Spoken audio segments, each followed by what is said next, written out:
คือแบบรู้สึกว่ามันคือการศึกษาเลยอ่ะมันคือหนูคิดไว้แค่ว่าถ้าการศึกษามันดีอ่ะเดี๋ยวหลายๆอย่างมันจะตามมาเองอินฟราสตรัคเจอร์มันดีหลายๆอย่างมันจะตามมาเองอ่ะ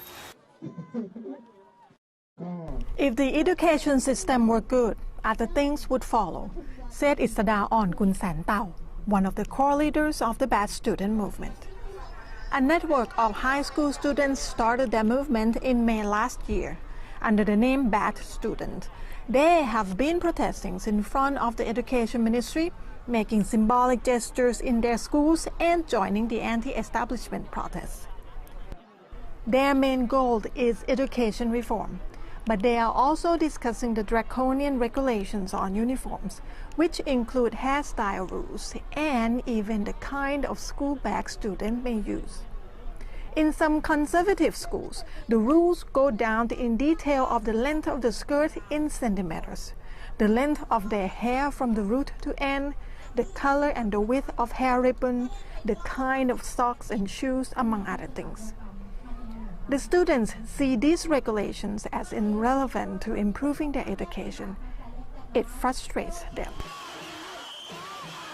After making noises for months, the Education Ministry announced that schools must relax their uniform rules. But many schools, however, have still not changed. Now the students are calling for the Education Minister to resign. Nathaporn Suwan became the Education Minister in July 2019. He is one of a few in the past decade who have remained in this post longer than an average, which is less than a year. He said that the government already had a reform plan in place and endorsed by the Prime Minister. We have had the plan for reform in place, and the Prime Minister has come and endorsed the platform.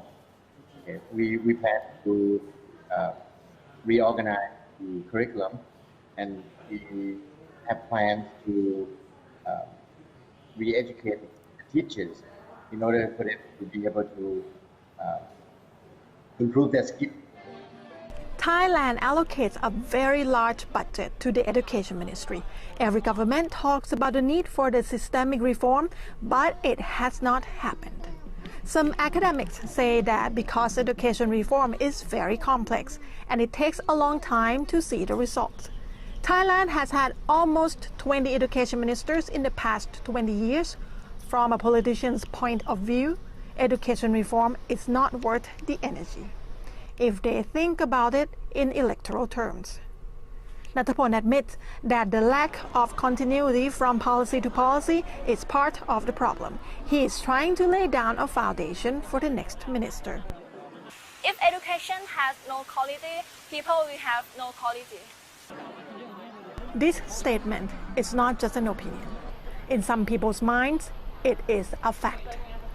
While Thailand has been struggling to grow from a developing country for decades, one important element has often been overlooked: an education system to benefit the country. Naksompop Blauw, reporting for Thai PBS World.